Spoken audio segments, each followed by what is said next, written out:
even if AI is taking your job, or even if AI is doing all these other sorts of weird things in the world, makes you feel out of place or alienated, that love, that's what we really need to double down on. Is that's the core of our humanity, and we as Christians take that on faith, but we also see it in reality in the world. The world without love is a hellish place. Welcome to the Faith at Work podcast, sponsored by Servant.io. Servant is focused on helping faith organizations maximize their impact with cutting-edge tech, but this show is all about equipping you with wisdom and insights from Christians who are on the front lines of business and technology. I'm your host, Jake Oswald. Let's get into this week's episode. Brian, this one is your first. Today's conversation will be mostly about AI from a faith perspective. What is your current worldview? What are your thoughts about the future? So without further ado, let's jump into some introductions. Brian, tell us a little bit about yourself and your professional background, and then Ryan, you'll go ahead. Sure. So I'm the director of technology ethics at the Markkula Center for Applied Ethics at Santa Clara University. That means that I work with students. I work with whether they're student fellowships or whether they're students in classrooms. I work with, corporations. So various other organizations that are thinking about how do we think about AI ethically, or technology with an ethical lens around it. I've also done some work with the Vatican. So the Vatican has various initiatives that it's doing related to AI, and think about how AI is going to change the world and how they need to be responsive to that.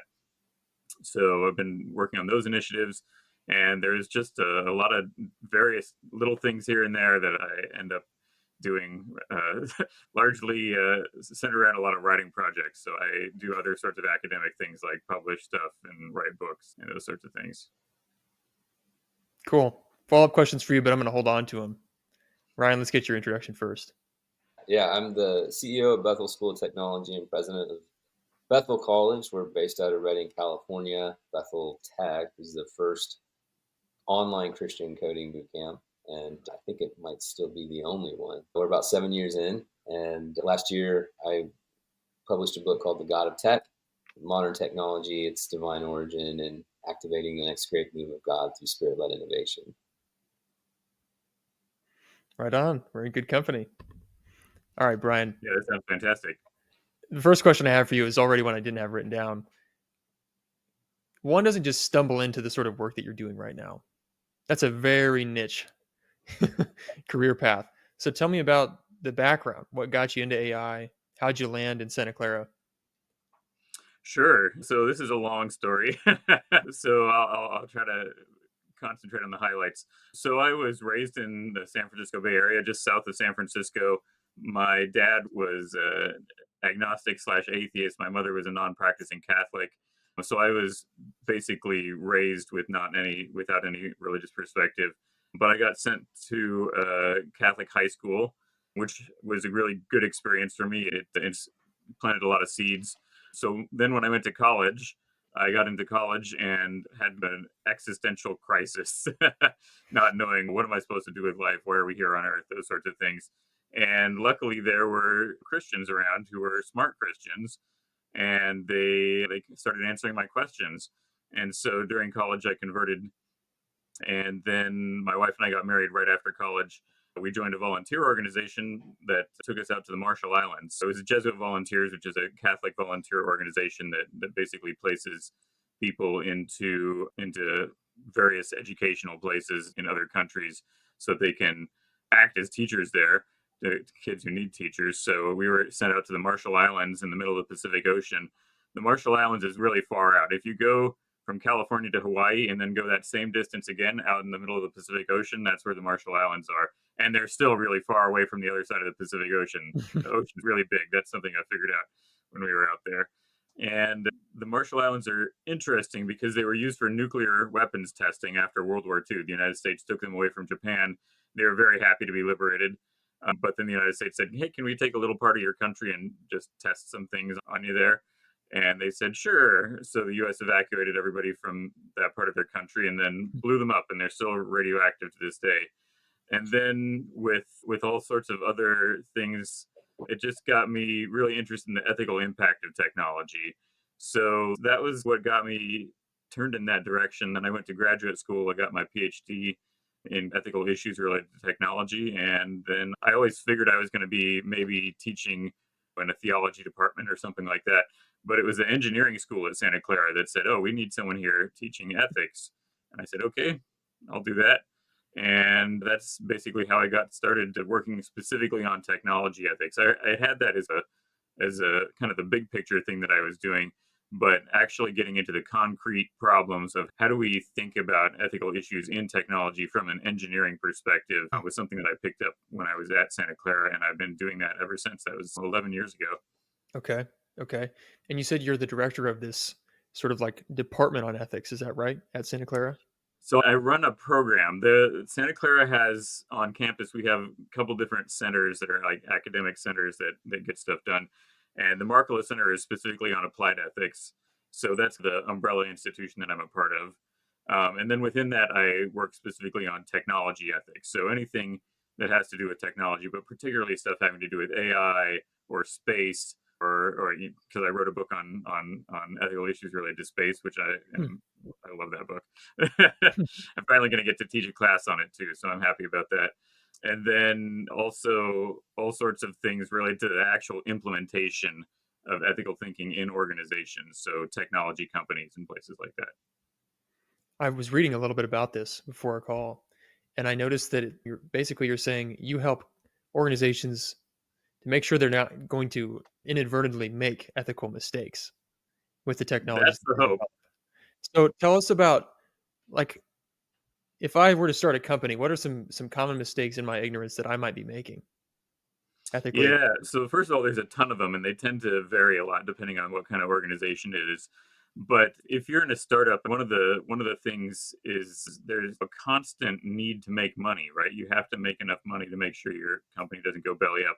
And there are all sorts of ethical issues related to making money. Should we make this product? Maybe this product isn't actually good. Maybe it's addictive, or maybe it's harmful to the users in some way, or maybe you're selling data and actually harming people by selling that data, or maybe you're vulnerable to cybersecurity breaches because you're not spending enough money on cybersecurity protection.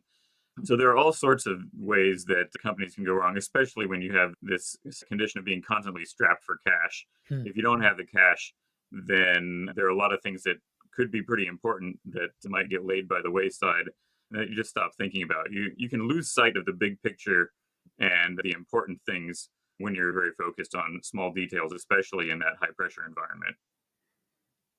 Do you find that most of the organizations you work with are new or brand new, young, or is it So a total mix and there's some old ones too? it varies. So we've worked with some startups. We've also worked with medium size and also some very large corporations. So Hmm. it really depends. It really depends on who contacts us, right? Usually, what happens is somebody in the organization hears about us and they say, "Oh, that sounds interesting, and maybe we should think about ethics here." So somebody there contacts us and then say, "What can you do for us?" And we say, "What are you interested in?" So we have this back and forth where we try to figure out what their needs are and how we can help them to achieve the goal that they already want to achieve. Fundamentally, ethics is about making good decisions, and good decisions are good not only for the business making those good decisions, but ultimately good for everybody else in the world who's going to benefit from that company doing the good thing that they're supposed to be doing. Hmm. Okay, this makes me want to ask you about space ethics. Your book, Space Ethics. So you said good for the world at large, and I'm guessing. Tell me if I'm wrong, but I'm guessing space ethics is weird because it's a frontier that kind of it's like the ocean. Who owns that? Yep. Okay, so tell us about your book, Space Ethics. Yeah. So this is a story that goes way back to 2015 or something like that, when a person came to me and said, "Hey, you want to co-author a book on this?" And then I said, "Sure, I'll join you." And then another person joined on, so it was going to be a three-person project. And then the other two dropped out, and I was left to write the thing. But you know what? I really enjoyed writing it, so that was no problem. It just took a long time because I had to learn a lot of stuff. The ethical issues related to space are everything from should we even be doing this in the first place? Is this a way that we should be spending money? All and then all the way to where should we go if we're going out into space? What are the locations? What should we do when we get there? I mean, there's all sorts of issues related to are we going to get blown up on the as you're riding up on the rocket? Is the rocket going to explode? All sorts of chronic health issues that are associated with space. It's really unhealthy environment. And then militarization of space is a huge one. Space debris is an issue. property rights in space, like you were just describing, huge issue. And yeah, are we going to meet any sort of life forms out there? Are they going to be like microbes, like bacteria living on Mars? Or are they going to be something intelligent? That kind of issue. So there's just a lot of different things out there to think about. Okay. Of that laundry list of issues, what do you think is the most interesting or problematic? Yeah. The issues right now that I think are most interesting are probably militarization of space issues, because we'll just take Elon Musk's Starlink, right? Starlink has been important for communications in the Ukraine war, and it's been important for various other things in various other places around the world. Right before the war happened in Ukraine, a lot of people forgot about this, but back in, I think it was maybe November of 2021, so before the war started, Russia shot down one of their own satellites to demonstrate that they were capable of doing that. And that was seen as a deterrence, an act of deterrence that was to keep Elon Musk from thinking that, or not just Elon, but everybody else out there, to think whether they should be getting involved in this thing. It was a way of the world, or of Russia warning the world, we can destroy your satellites. And if we start destroying people's satellites, there's a potential to create a runaway debris cascade where you hit one satellite, it creates a cloud of debris that hits other things, they all smash apart. Pretty soon you've got this exponentially growing debris field, which just smashes everything around the Earth and ruins everything. There's all sorts of bad things that can happen. And that's one of the immediate things right now.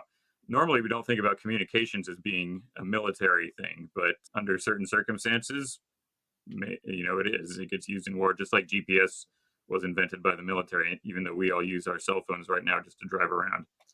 I'd never thought about that fall on effect of all the debris. That feels like that would set us back many years, maybe even decades Yeah, to clean all that up. it would be one of the worst things that ever happened. This is an effect that was discovered by a guy named Donald Kessler back in the 1970s, I believe. And so it's called the Kessler Syndrome, named after him, which is that, yeah, one satellite breaks and everything up there is moving at miles per second velocity. So even if you hit by like a tiny piece of debris, it can be enough to completely smash something. So Right. you get these clouds of debris expanding, and all of a sudden everything is ruined. Ruined for a long time too, because it doesn't just disappear; it stays up there for as long as it's in a stable orbit. Yeah, how do you catch that stuff? We can collect trash at sea, but is there any way to do that in space at that There, sort of speed? there are a lot of people thinking about that right now, and nobody's come up with a good answer. Folks have said, "Oh, maybe we can use lasers to burn it up, or if it's big enough, you can maybe grab it with a grappling hook and stick a rocket on it and send it down to the Earth's atmosphere to burn it up." But there's not really a good way to clean it up. It's one of those problems that you really want to avoid rather than have to deal with later. Wow, that's crazy. Okay, next question I'm curious about. I know we're going off of this AI topic, but I just can't help but ask. How are major world leaders thinking about ownership of things in space? Who's going to be able to lay claim to stuff? And how will So we there's all an respect that? international Yeah, there's an international treaty right now called the Outer Space Treaty, which says nobody gets to own locations in space. So there's no property rights on like the moon. You can't draw a line on something on the moon and say it belongs to you. What you can do is you own your own spacecraft, you own your own satellites, and those sorts of things. And therefore, if you own the object that you put up there, and then you landed on something on the moon, you don't necessarily own the spot you landed on, but you're sitting there and nobody's allowed to really mess with your stuff. So nobody should come in and excavate the spot under where you're sitting. But there's some ambiguities, like you can use resources in space. Like if you caught an asteroid, you can start melting it and getting metals out of it and stuff like that. That's weird. Yeah, you own the products of of your extraction of your mining operation, but you don't own the object itself until it's somehow you're already working on it. So if you're working on it, then it becomes yours. And I can't remember what all the exact language is. You have to talk to lawyers to know all the specifics. But it's one of these weird situations where you could set up a base on the moon, for example, and nobody would be able to mess with your base. It belongs to you or your country. But somebody could set up a mining operation right next door, and I don't know. Maybe they could start digging under your base at some point to get whatever was under there, Yeah. because the property rights just don't exist yet. The It's all really ambiguous, and folks are trying to figure out how to deal with this. This was let's see, the Outer Space Treaty is from 1968 or 1967, something like that. So it's quite old, and it's getting a little out of date for the way that technology is progressing now. Do you think that it's going to change? Will that treaty bust anytime soon? Be rewritten? It's gonna get broken is what's gonna happen most likely, Hmm. and it's unclear to me exactly how that's gonna happen. It could be updated if the world situation was cooperative enough, but right now we're in a more competitive situation rather than cooperative situation. I think what's gonna happen instead is that maybe some country's gonna land on the moon, and you can think of there's really only two options right now. It's either gonna be the US or China. And the United States usually is very respectful of global order, so I don't think the United States is going to go up there and plant the flag and say this belongs to Earth. That's not likely. Or no, this belongs to the United States. We've already planted flags there, but the flag does not mean that we own the United States owns the moon. Other countries in the world are not as respectful of international law. China would be a prime example of this. With all their island building in the South China Sea and stuff like that, they're very willing to take territory even if the world has said you're not allowed to do that. Hmm. What all organizations are thinking and talking about this? You mentioned earlier that you've done some research with the Vatican for Mm-hmm. AI. Like who's actually interested in this space ethics stuff right now? Yeah, it's corporations, it's various agencies that are interested in promoting access to space, whether it's like business groups or things like that. There's a lot of people want to promote space exploration, right? It's exciting, it's fun. Hmm. Um, NASA is a little bit interested in it. It's on and off sometimes. Lots of academics who individually or sometimes get together at conferences and stuff like that, but it's scattered across the world. There are, let's see, I'm trying to remember. The United Nations has a group called the UN Council for the Peaceful Uses of Outer Space, and there are other organizations that are focused on the scientific side of things, but they haven't really coalesced into something that's coherent and operational. I would say it's a lot of different organizations who are all doing their own thing. Hmm. And also it's not just that they're doing their own thing. Sometimes they're in a competitive situation with each other where you have to say what's going to happen here. Are we going to mine the moon, or are we going to study it for science, or what exactly are we going to do up there? I was just going to ask you that. So I'm thinking when this all becomes real and it's less talk and more walk, and we're Hmm. actually up in there and coming back and doing stuff and coming back, what's the majority of the activity going to look like? Is it mostly mining for raw materials or other stuff? There's going to be a certain amount of mining for sure. Elon Musk has said very clearly that he wants to get a settlement on Mars, and he wants to get as many people there as fast as possible, which I think it's really interesting idea. I'm not sure, we'll see how practical it is, right? It's space travel, like I said, it's really bad for your health. And Mars itself is a pretty horrible place, right? It's like Antarctica looks like really beautiful and nice compared to Mars, and nobody wants to go settle in Antarctica. It's not a place Mm. people go hang out unless they're there for a good reason. And the good reason to go these places is very often scientific reason, scientific and technological reasons. We want to go learn about these places, what happened there, what can we learn about God's creation from going to Mars? Probably a ton, right? There's just interesting stuff to learn. And it really gets back, I think, to the Christian roots of the scientific endeavor also, to think about folks have been studying science because at the beginning it was because they wanted to understand God's creation. So there's a lot of reason, I think, to go out there for scientific and technological purposes. Ultimately, I think there's also a good reason to send people, but I think we want to start with the moon rather than go straight to Mars, because I think Mars is it's too far and too dangerous in a lot of ways. Let's say we fast forward 25, 40 years, whatever is the amount of time to allow for this to become really real. There's Mhm. industries, it's a whole new thing. How is that going to affect us here at home?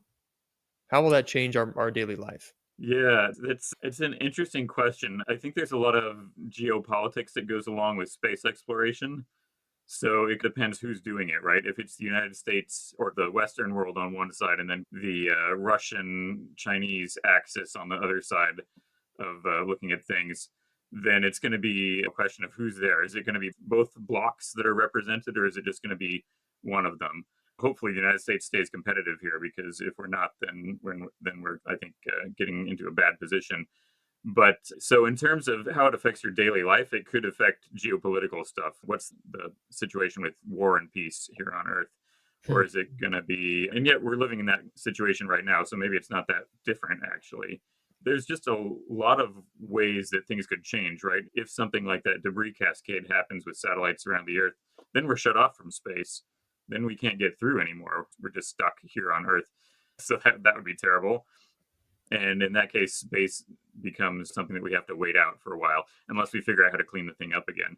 So there's just so many unknowns. It's really hard to predict what could happen. Just on the positive side, because I've been talking about a lot of stuff that's on the bad side. The positive side is that think about what the discovery of the New World in 1492 did for the Old World. It completely transformed the entire planet because of the exchange of new foods and technologies going back and forth from the Old World to the New World, setting up the United States of America, which has been the most dynamic country in the history of the world for the last 200 years, really pushing forward all sorts of economic and scientific and technological development. And so those sorts of changes are really hard to predict. Columbus would never have envisioned that the United States would become the nation that it is now. So it's really hard to just anticipate things when there are so many different things happening.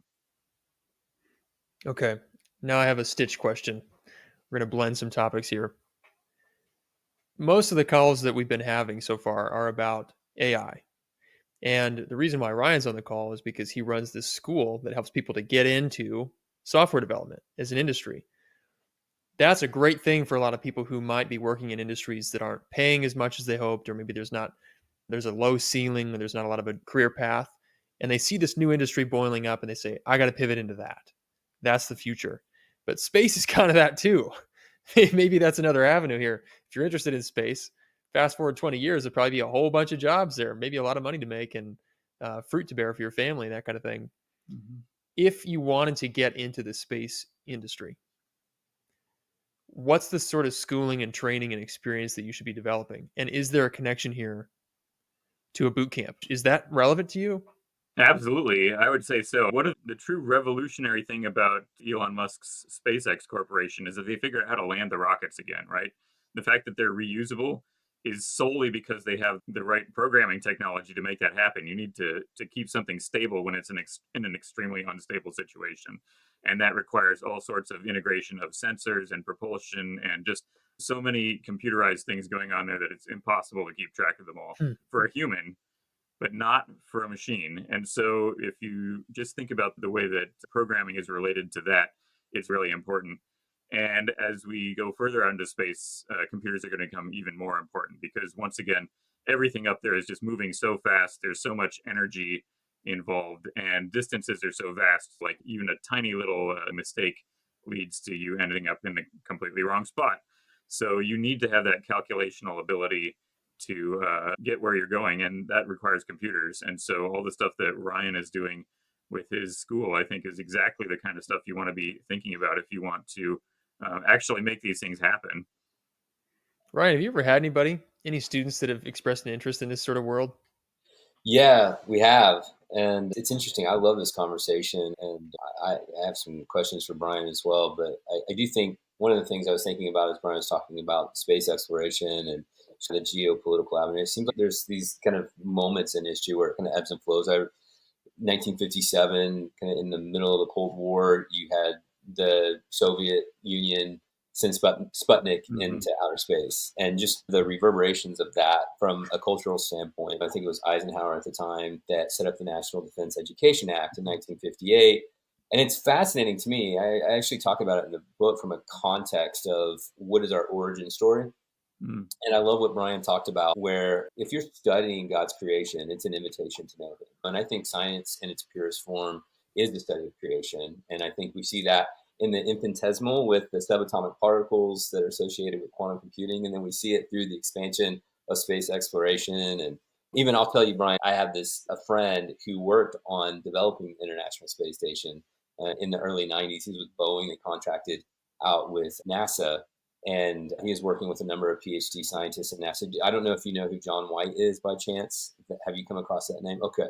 So he was working on the project, and they had this problem they could not solve for 6 months. And at that point in time, it was like a $60 million problem. It's probably a lot more now, And so, but he's a believer. And one night he went to bed, and right before he went to bed, he asked the Lord for the solution, and he got what he would call a new math in a dream. So he went to his supervisor the next day and he presented it to him and he said, well, let's present it to the other scientists. And so when he did, they all just had these bewildered looks on their face and they said, this could work. And they asked him how he got it. And so when he told them, they didn't want to receive it because they couldn't understand the origin of it. And so John's boss, being a good boss that he is, said, look, we've been trying to figure out a solution for 6 months. If you think theoretically this will work, let's try it out. And it did work. And so, the International Space Station's been in orbit for, I don't know, 25, 28 years, something like that. And John has this part to play in it because he partnered with the Lord as a believer. And then he started having these conversations within the science community and talking about the convergence, the intersection of faith and technology.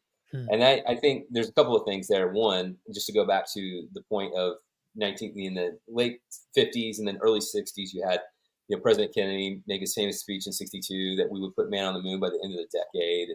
And then it seems like that kind of subsided. We didn't, that unrest, it kind of went away. But now, as you're talking, Brian, and there's such an emphasis and intentionality for interplanetary habitation and then the geopolitical components that come to that. And I just find it fascinating that Russia had shot down one of its own satellites and how oh my gosh, are we coming back to this moment where there were a lot of people thought that the end of the world was going to be directly tied to who wins and loses the Cold War, or could we inadvertently make some type of catastrophic mistake that just wiped everybody out? I don't know. I love this. And Jake, we have had a number of individuals.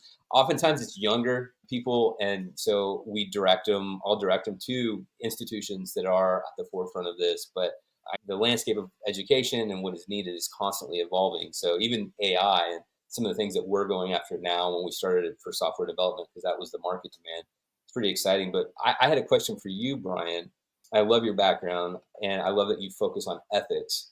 And I'm curious how your Christian faith has had an impact in the ethics that you impart in the science and tech community. Yeah, so this is a really good question, and it's a hard question too, right? Because I love the story that you just told about your friend praying before bed and then coming up with the solution. That happens more than maybe secular people would like to admit, right?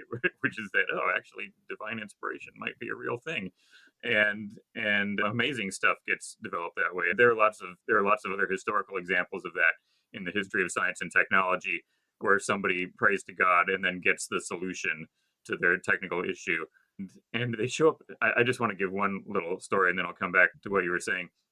So back in the Middle Ages, I don't know, maybe in the 1100s or 1200s or something like this, there was a guy who realized that all these pilgrims were going from Europe to the Holy Land. And one of the things that made pilgrimages difficult was that you had to, every time you reached a river, you had to get on a boat to get to the other side. And he said, what if we built some more bridges? Bridges would make this a lot easier. But one of the problems with bridges at the time is that they tend to fall down because you build them in the river and then the river washes them away. So he prayed to God, and God basically said, here's the problem with the bridge right now. This is a Roman design, so going back to ancient times, you have a pointy thing on the front of the bridge, and then the back of the bridge is flat. The back of the pier that's in the water is flat. So what this would do is it would create whirlpools at the back of the bridge that would suck the back of the bridge away, and it would erode the stone, and the bridge falls down. So his divine inspiration was make the backside of the bridge pointy too. And every single bridge in the world is built this way now.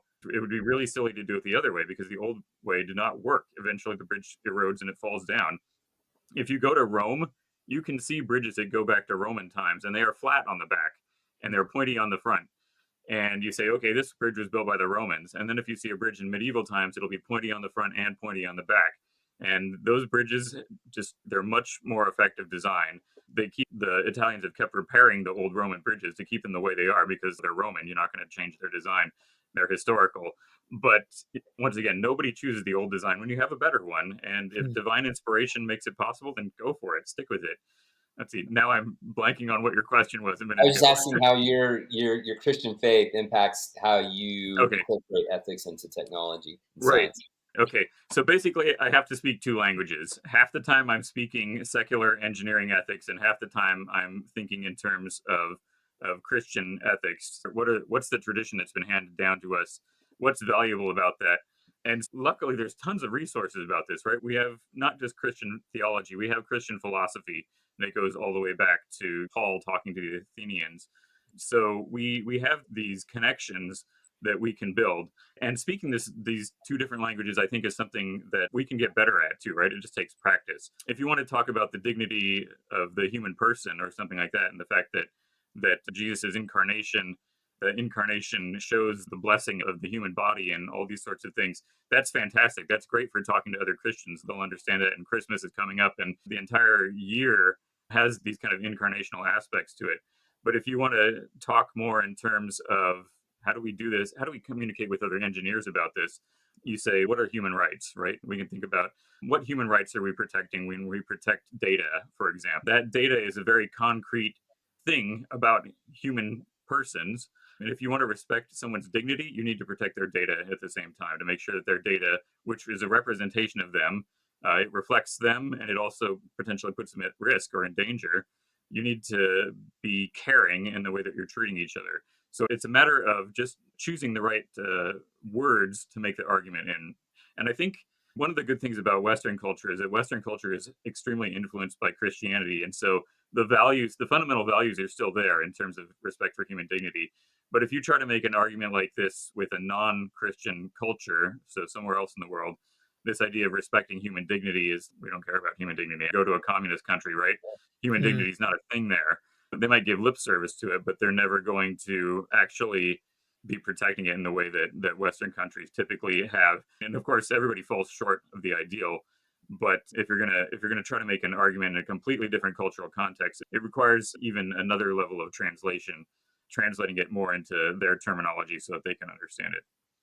Yeah. I love that. I think one of the things that I found early on, right about the same time that we launched Bethel Tech, is that the New York Times had come out with these articles about spirituality in Silicon Valley and Silicon Valley's crisis of the soul. And there was this really profound article in the New York Times talking about, like, where do people at these major tech companies go for spirituality? And they would debunk into these new age retreats and things. I think just the sheer stress of what the individuals were working on, or just how, whether that's on the tech side or just even on from a business growth side, how in the level of competition. And it was remarkable because there was no mention of Christianity, and yet we still know that at least 2/3 of the United States would consider itself Christian. I saw a recent Barna stat that like 80% of Americans believe that there's a spiritual dimension. And then there was another, I think there was another article recently just talking about Christianity in Silicon Valley. And it's just fascinating. I would get emails or DMs on LinkedIn from psychics often whenever they were very interested in the fact that we were combining spirituality and technology in our education. And they were these were psychics that were working with some of the largest companies in the world. Just, I find it interesting, just the competitive edge potentially to be able to tap into the spiritual dimension.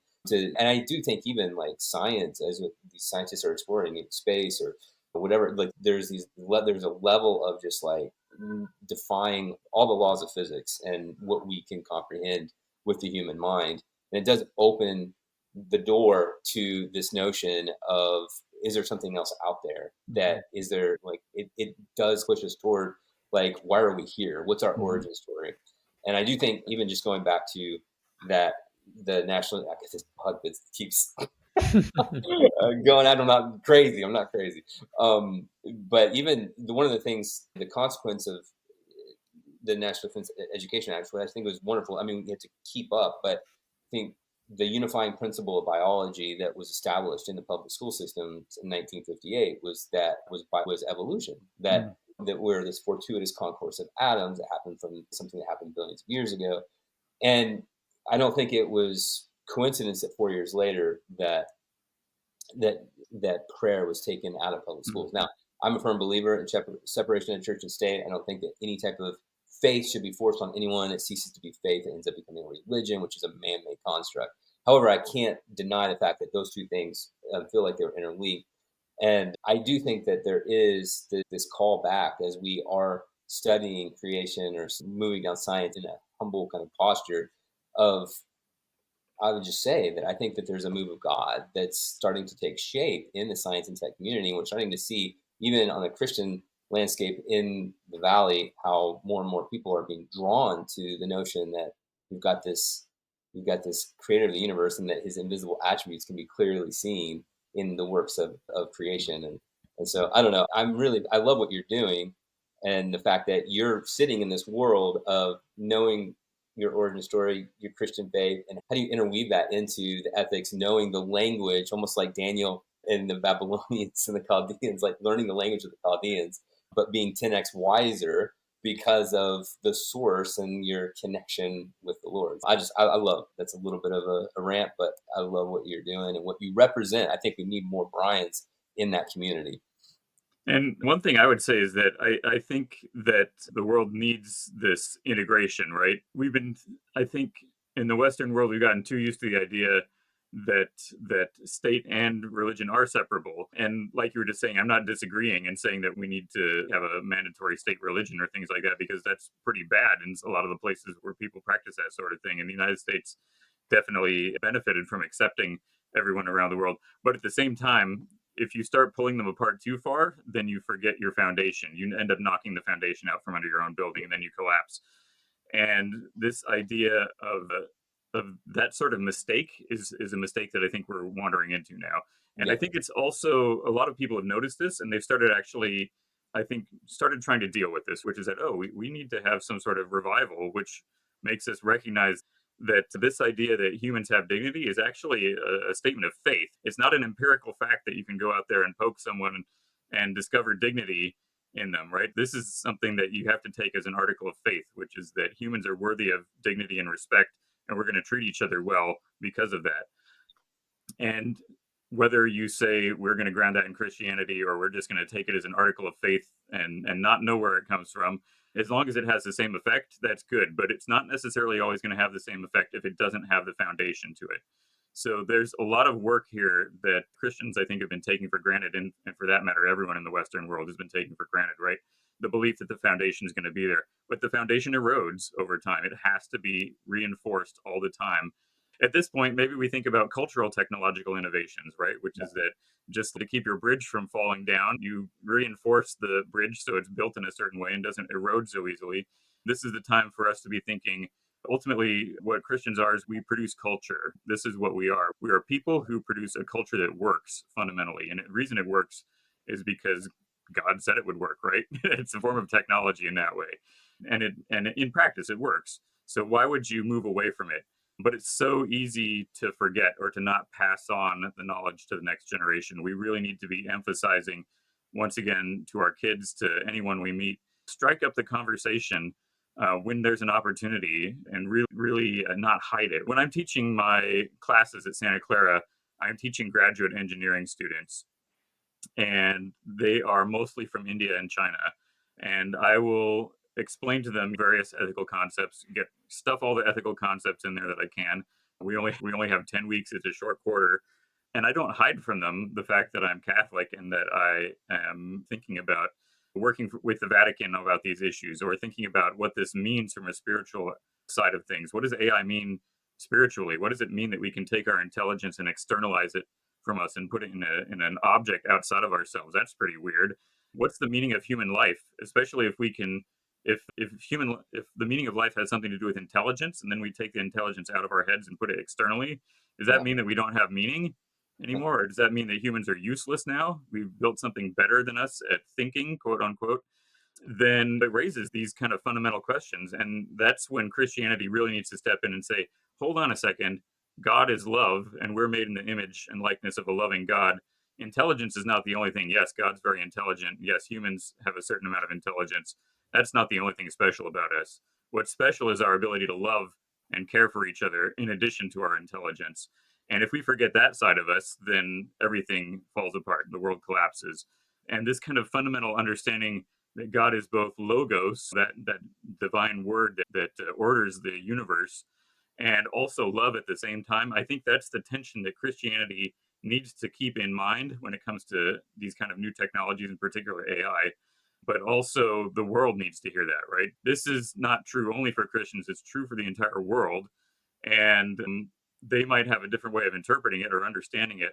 But fundamentally, if you want to get the beneficial consequence of it, then you need to have at least a certain number of people saying, look, your life still has meaning, even if AI is taking your job, or even if AI is doing all these other sorts of weird things in the world, makes you feel out of place or alienated.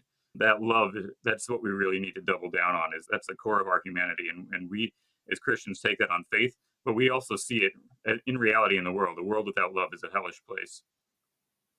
I want to sit on this for a minute. I'm curious about. We could talk about this for another half hour. We won't, but everybody always talks about AI is going to remove all these jobs, and at first it'll be painful, and eventually no one will work, and everything will be robots. And if I think through that game theory, I think that's maybe actually true. But what I know about mankind is that God set us up to work. We were working in the Mm-hmm. garden before there was the fall. It's a part Mm-hmm. of who we are. And so for mankind to be without some load to bear up underneath, something to strive for that's difficult and hard, that's going to be an existential crisis for us as a species.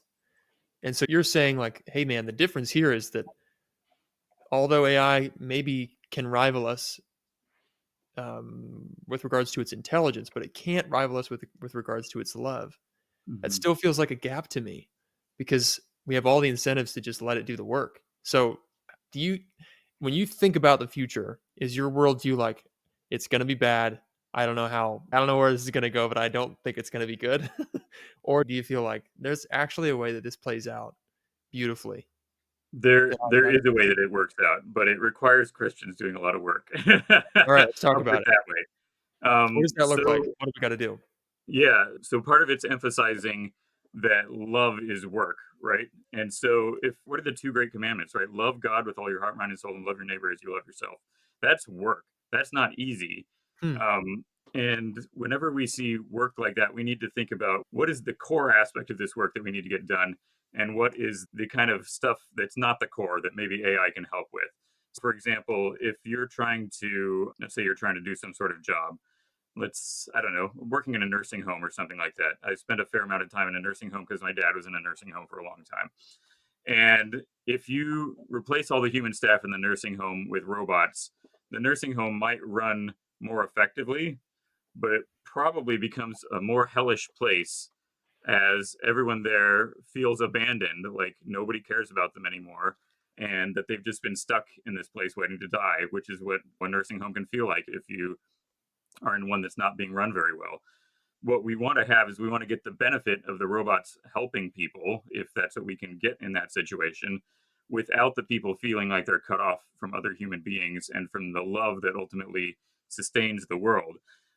So, what I would say is that there are some people who have made the argument that at some point we will run out of jobs and say AI is going to be better than humans at everything, so AI is going to take over all those sorts of jobs.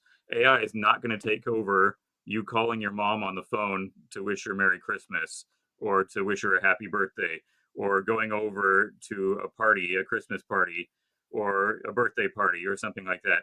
AI, you're not going to send a robot there to do that for you. If everybody sends robot representatives to a party, it's going to be a pretty sad party, right? That's not what parties are for. And we know reading the Bible, parties are actually important. Getting people together and sharing food is something that we're supposed to be doing. So God has set this example for us, which I think it's important for us to remember that being embodied, being there in person, doing the work directly is really important. Now, does that mean that robots can't help? Robots probably can help a lot. AI can probably help a lot doing a lot of the drudgery work that is not the caring or loving part of the work. But when it comes to actually interacting with other human beings, we need to maintain that as the solid core of what we're supposed to be doing. This idea of family and friendship and love for God ultimately, and making benefiting the common good, the world that we live in together. That's the kind of work that's never going to be going away, because and ultimately it's an infinite work, right? You can love God infinitely. You're never going to run out of that kind of work. And you can love your neighbor infinitely also. Ultimately, you're never going to run out of people who need help, and that's what we're here for. AI can help with that, but it cannot replace us. It can't replace either uh, the relational side of things and having to do with love, and especially cannot replace individual human beings. So especially you can't be like, hey kid, this robot's going to take care of you from now on. I'm going to go goof off and do whatever I want to do, play video games or something like that. Your kid needs their parents there, and that's not something that AI can replace ultimately, because it's not you. It can't take that role. Okay. I have a devil's advocate question. I'm like hesitant to ask this because I think it could get a little edgy, but hear me out. Love is love because everything that I do in love, I expect nothing in return. Mm.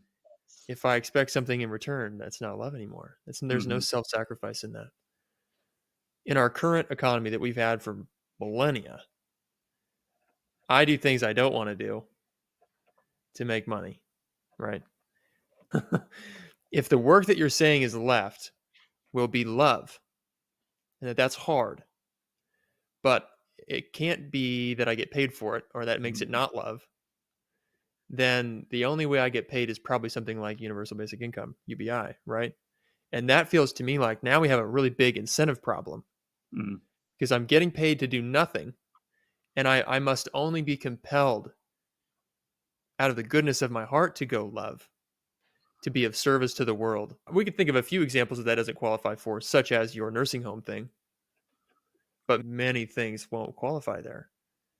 So that how do we solve that incentive problem? Is there going to be this long, arduous process of culture changing the way it thinks about work?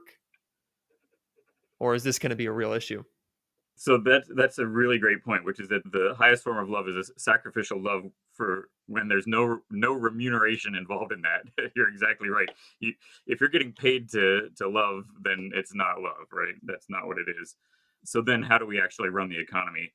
And I Mhm. think the question there is that we need to recognize that love and faith are related to each other, because faith, hope, and love, those are a coherent set of values that all go together.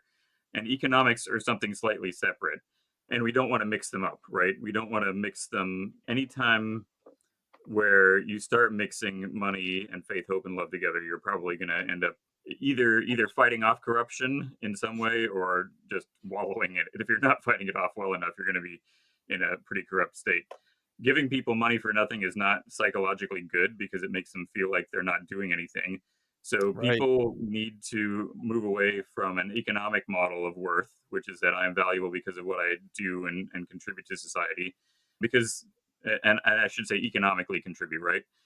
We don't just economically contribute to society. We contribute to society both economically and spiritually and in other ways, right? Whatever other ways those are in terms Relationally, of right. building civil society and loving our family and friends and things like that. So I don't think universal basic income is a very good idea because of the things you just described, right? It gives you money for nothing, and then you're not inspired to do anything.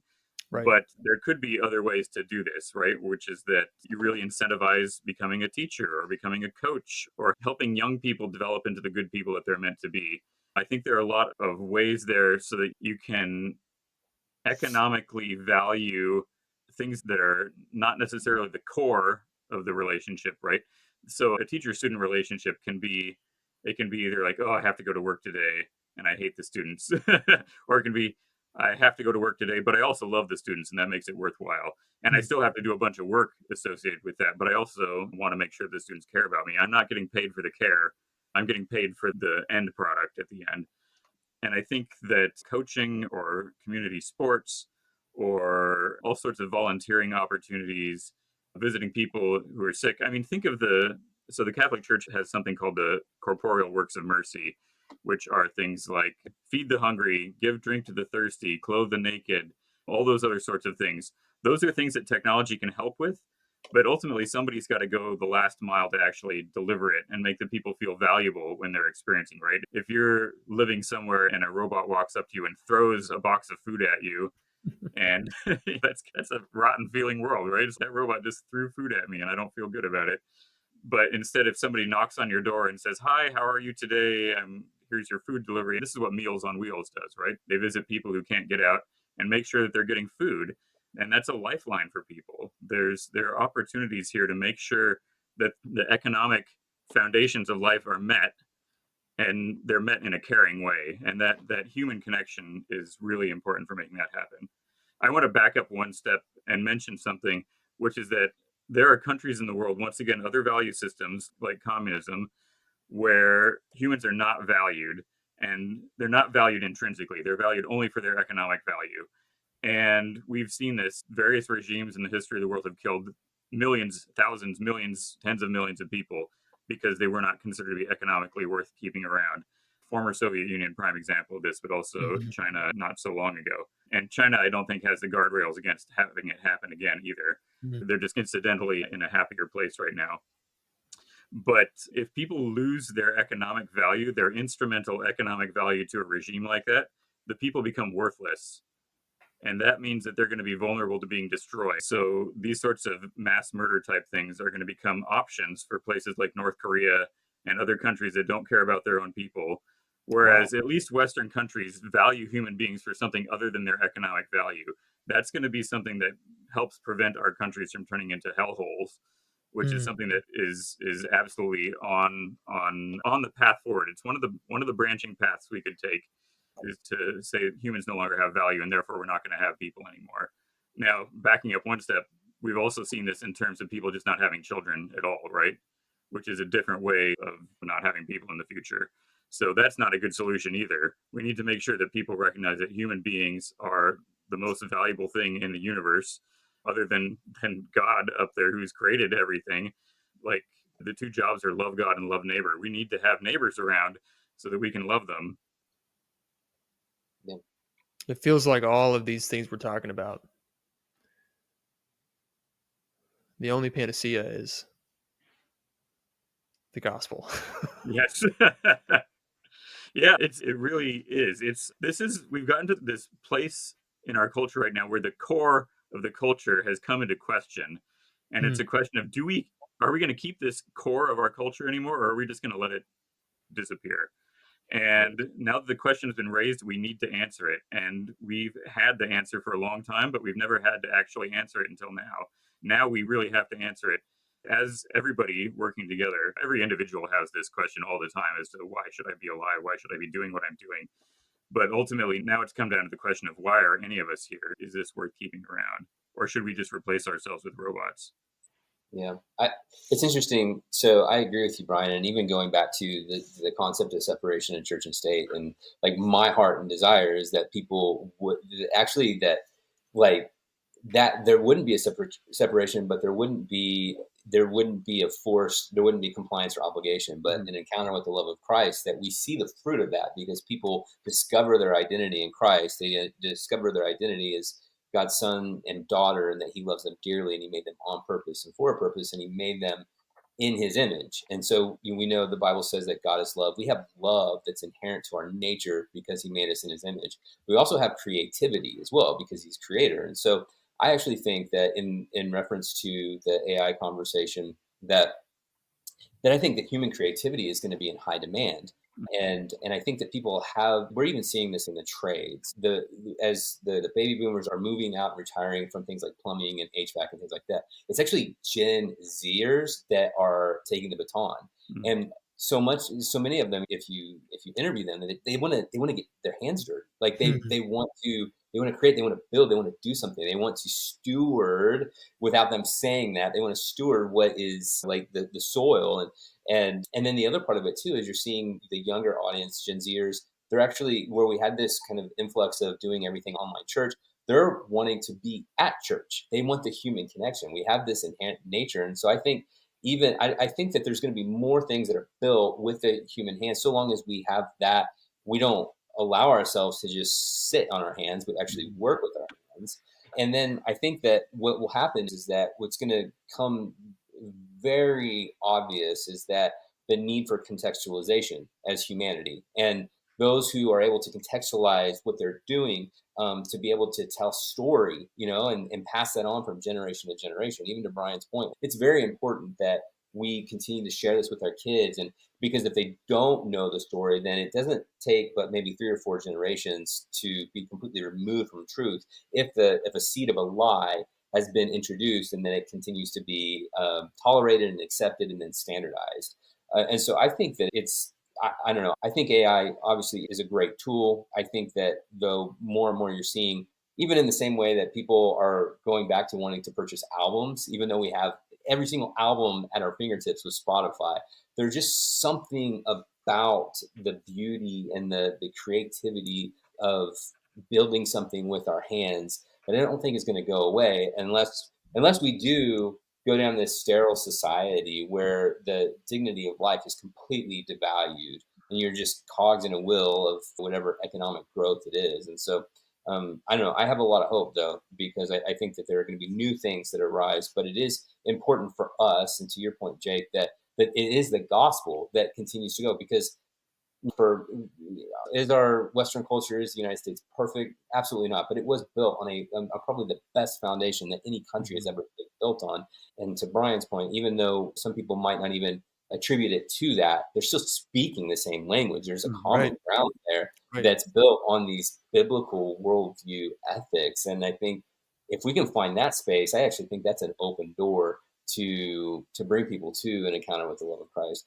I'm very bullish on the future, and I don't think AI is going to destroy us. I think it's a tool that we can use, but it's going to be a tool that magnifies Jesus as the solution that the world is crying out for. Yeah, I think there's a lot of opportunity here, and it ultimately comes down to the choices we make, right? We have to make these choices, and one of the things I'm trying to do with ethics, to promote ethics, is to equip the people who are sometimes in those positions of power who have to make these choices, hopefully with the right ways of thinking about these things, so they end up making the right choice. That's beautifully said, both of you. We could probably wrap right here. Maybe we should. It feels to me like this is one of the most inspirational. There's a million and one reasons why a person should be called to arms to spread the good news of Christ throughout the world. But having discussed the implications of if we don't, what this world could look like in short order is motivating.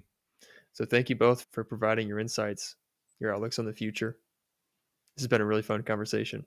This has been, and I just want to really reinforce that last point of yours, because I've been saying this for a while. We really need to evangelize as though our lives depend on it, because in a sense they really do, in not just the spiritual sense, but really in the physical, in the world material sense that we live in right now. It might really depend on us doing all the things that we can do, all the best we can.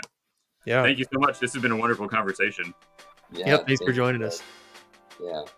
Any final thoughts from you, Ryan?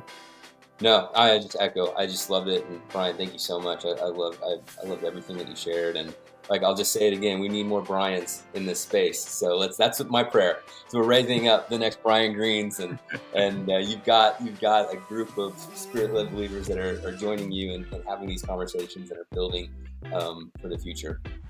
And I'm really thankful for you guys too. So thank you so much for your work. You're doing the work. So thank you. You bet, man. Thanks, tried. All right, thanks so much, guys. We'll have you on again someday soon.